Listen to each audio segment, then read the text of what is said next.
सोचिए, क्या हो अगर पूरी इंसानियत के पास एक ही साझा प्लान हो, एक बेहतर दुनिया बनाने के लिए तैयार की गई एक ग्लोबल टू डू लिस्ट। आज हम ठीक इसी के बारे में बात करने वाले हैं, यानी कि सतत विकास लक्ष्य। ये सवाल बहुत बड़ा है ना? और इसका जवाब सच में हमारी दुनिया को हमेशा के लिए बदल सकता है। क्योंकि देखिए, जिन चुनौतियों से हम आज जूझ रहे हैं वो कोई छोटी मोटी नहीं है। सबसे पहले तो है अत्यधिक गरीबी, जो करोड़ों लोगों को आगे बढ़ने के मौके तक नहीं देती।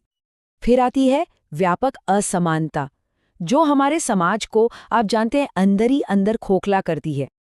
और फिर है जलवायु परिवर्तन, जो हमारे इस ग्रह के अस्तित्व के लिए ही एक बहुत बड़ा खतरा बन चुका है। और सबसे जरूरी बात यह है कि ये सब अलग अलग समस्याएं नहीं हैं, ये सभी एक दूसरे से बहुत गहराई से जुड़ी हुई हैं। तो चलिए इसमें थोड़ा और गहरा उतरते हैं। आज हम इन 5 हिस्सों पर बात करेंगे। पहले हम देखेंगे कि हमारी दुनिया की साझा चुनौतियां क्या हैं। फिर हम इस ग्रह की टू डू लिस्ट को जानेंगे। इसके बाद हम उन 17 लक्ष्यों को समझने की कोशिश करेंगे। फिर ये देखेंगे कि हम योजना से प्रगति तक कहाँ पहुँचे हैं। और आखिर में हम इस पर बात करेंगे कि ये लक्ष्य असल में इतने जरूरी क्यों हैं। चलिए पहले हिस्से से शुरू करते हैं, साझा चुनौतियों की एक दुनिया। देखिए, ये वो समस्याएं हैं जो किसी एक देश या एक समुदाय तक सीमित नहीं हैं। नहीं, ये हम सभी पर असर डालती हैं, चाहे हम दुनिया के किसी भी कोने में रहते हों। और इन्हीं साझा चुनौतियों से निपटने के लिए पूरी दुनिया एक साथ आई। और यहीं से हम अपने दूसरे हिस्से पर आते हैं, ग्रह की टू डू लिस्ट। चलिए देखते हैं कि इन समस्याओं के जवाब में दुनिया ने मिलकर क्या कदम उठाया। तो ये कदम क्या था? ये हैं सतत विकास लक्ष्य, या जिन्हें SDGs भी कहते हैं। अगर आसान भाषा में कहूं तो ये लोगों और हमारे ग्रह के लिए एक साझा ब्लूप्रिंट है, एक ऐसा प्लान जिससे आज भी और आने वाले कल में भी शांति और समृद्धि बनी रहे। और जो बात इसे वाकई में असाधारण बनाती है वो है इसका पैमाना। 2015 में 1-2 नहीं बल्कि 193 देशों ने मिलकर इस योजना को अपनाया था। ये अपने आप में वैश्विक सहमति का एक ऐसा लेवल है जो शायद ही पहले कभी देखा गया हो। और हाँ, इस महत्वाकांक्षी योजना के लिए एक डेडलाइन भी तय की गई है, साल 2030। तो ये एक घड़ी की तरह है जो लगातार टिक टिक कर रही है और हमें याद दिला रही है कि हमें तेजी से काम करने की जरूरत है। तो इसे समझने का सबसे आसान तरीका क्या हो सकता है? इसे ऐसे सोचिए जैसे ये पूरी मानवता के लिए एक ग्लोबल टू डू लिस्ट हो, बिल्कुल सीधी, सरल और एक्शन पर आधारित एक योजना। ठीक है, अब हम ये तो जान गए कि ये क्या है, तो चलिए तीसरे हिस्से में चलते हैं और देखते हैं कि ये काम कैसे करता है, यानी 17 लक्ष्यों को समझना। आखिर इतनी बड़ी योजना को कोई कैसे व्यवस्थित कर सकता है ताकि वो आसानी से समझ में आ सके? अच्छी बात यह है कि इसके लिए एक बहुत ही सरल फ्रेमवर्क है जिसे कहते हैं 5P। ये इन 17 बड़े लक्ष्यों को 5 आसान और यादगार ग्रुप्स में बांटने का एक शानदार तरीका है।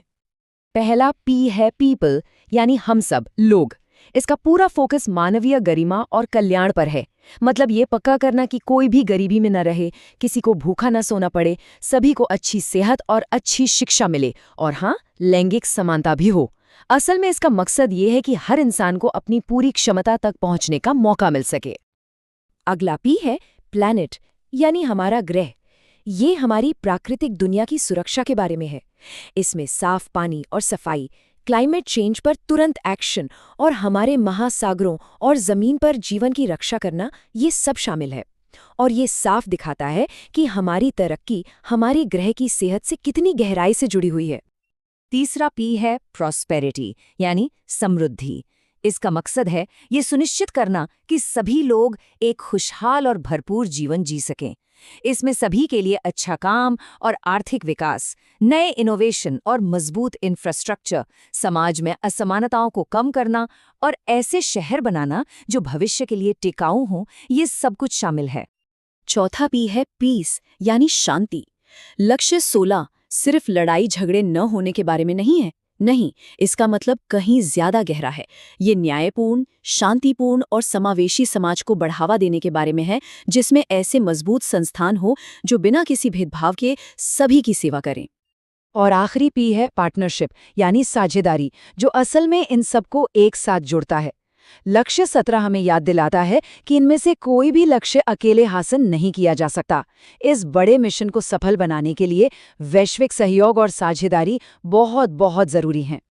ठीक है, तो हमारे पास एक शानदार प्लान तो है, लेकिन ज़मीनी हकीकत क्या है?